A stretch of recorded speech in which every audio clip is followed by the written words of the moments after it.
ওই যে কত ছোট্ট মানুষ সেই গরুর পিছনে দৌড়াচ্ছে। দর্শক দেখেন গাবতলী হাটে, আমরা আপনাদেরকে একটু দেখানোর চেষ্টা করি। এই যে দেখুন, বারে বাহ, গাবতলী হাট থেকে ঈদের আর মাত্র মানে 2-3 ঘন্টা পরে সূর্য উঠে যাবে। সে এই ছোট মানুষটি হলো গরু ছাড়ছে না, এক কথা বলা যায়, ছাড়ছেই না গরু। এই যে ছাড়ছেই না। কি হলো কি হলো কি হলো কি হলো, কান্না কেন? গরু ছেড়ে দিতে হয়েছে?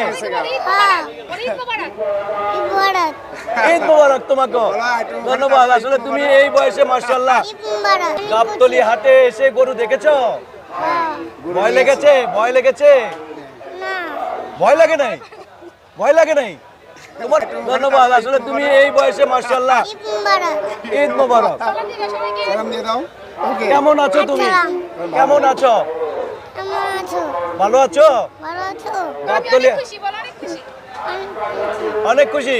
মাশাআল্লাহ মাশাআল্লাহ মাশাআল্লাহ। এই কি প্রথম?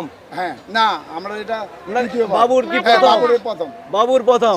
মাশাআল্লাহ, ভয় পাই নাই। মাশাআল্লাহ, সবাই দোয়া করবেন। বলো ঈদ মোবারক। তোমাকে ঈদ মোবারক। ঈদ মোবারক।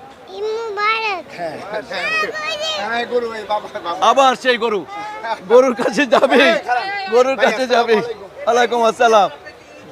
গরুর কাছে